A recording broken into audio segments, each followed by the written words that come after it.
Hey everyone! So I was going to do a video on citizenship, but I realized that a lot of you left your vocab papers behind in class.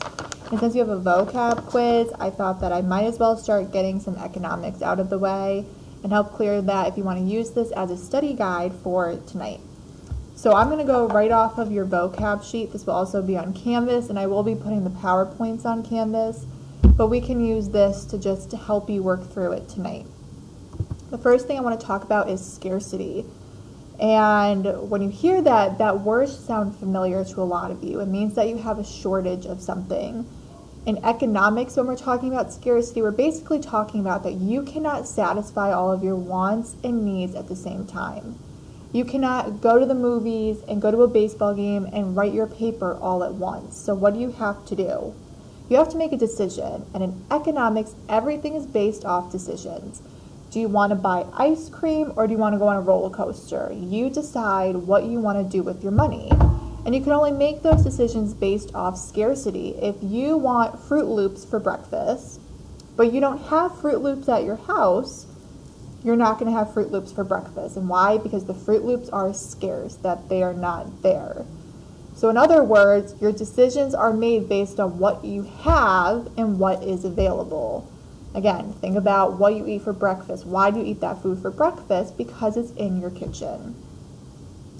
Opportunity cost. This is what you are giving up when resources are being used. It's a decision between A and B. You have two decisions you can make. So for example, tonight I'm going to a birthday party and there's going to be really good food and we're going to see a lot of our friends, which sounds great. Of course I have to buy our friend a birthday present, so I'm probably going to spend about $20 on that birthday present for him. My other option is I can stay home and work on my grad paper. What is the opportunity cost of both situations? So let's say I decide to go to the birthday party. What is that going to cost me? What am I giving up? Well, I'm going to be giving up time. I'm not going to have any time to work on my paper, straighten up my house, or anything like that. I'm also going to be giving up money. It is going to cost me $20 to go there. You can even take it to the next level and say it's going to cost me energy to go there. I'm probably going to be going to bed later. It's going to cost me gas to drive to his house. Well, let's flip the situation. What is the opportunity cost if I decide to stay home? Well, it's going to cost me having a good time with my friends. I will be saving $20 and I can use that $20 for something else. So opportunity cost is what are you giving up? All right. The next big word is resources, and I told you guys to highlight factors of production with resources. Basically, you're going to hear factors of production a lot in economics, and if you break it down, factors, things of production, what are you producing, what are you making? So what are the factors of production for a desk? Well, you need plastic, you need metal, you need iron, you need screws, nails, and you need the tools to make the desk, and you need the person to make the desk. So factors of production are the resources you're using to make something. Now there are 4 kinds of resources. The first one is natural. The minute you hear natural resource, you need to think about nature.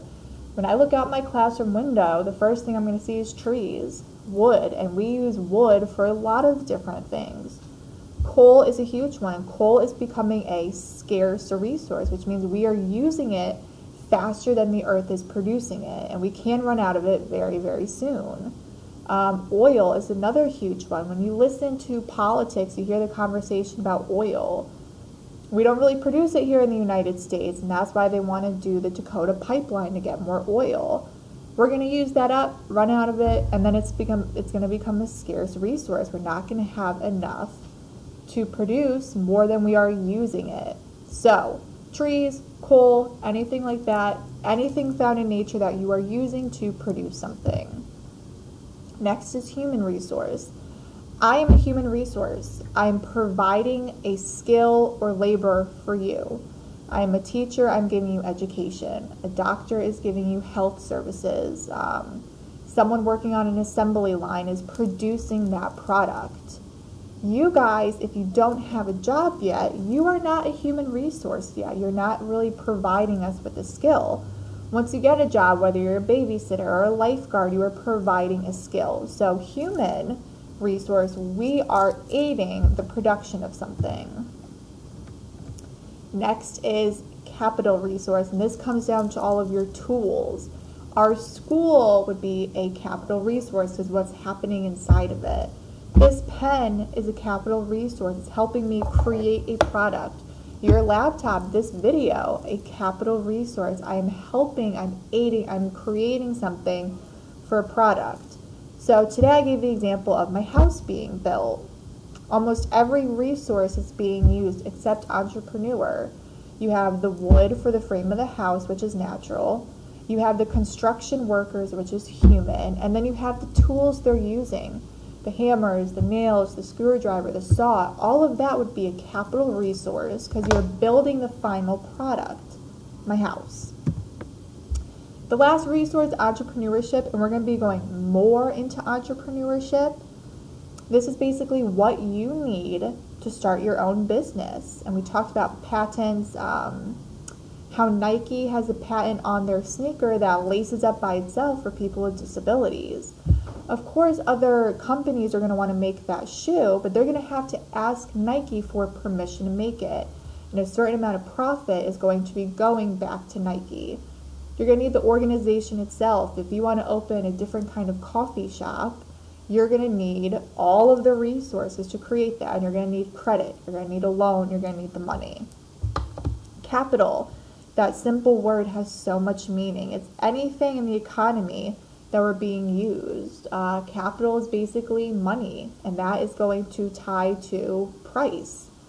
Everything has a price. My bubbly water, a case of this costs $4, which means each one costs about 25 cents. I'm not going to go into Target and barter the price down for this money. I have to pay the price for that resource, and I'm going to be using money, which is the capital. Service is anything that you're having done. It's not so much of a physical thing. Getting your oil changed would be a service. Grading a paper would be a service. Consumption on the back of your worksheet, this is the use of buying something or using something. I am consuming this water. I am drinking it. I am using it. When I go shopping, I am a consumer. I am physically going out and I am buying the different resources at that store. The last word is an incentive. We're not going to worry about 10 through 14, supply and demand, and the different economies. That will be tested on next week. Incentives. I love incentives. This is what motivates me to go out shopping. Buy one, get one free. 75% off. Half off. Buy one, get one half off. They motivate you to want to go and buy something. Usually after the holidays, after Easter or something, you will go and buy decorations for Easter the day after Easter. Why? Because they're half off. And that will be it for our economics video. Study hard.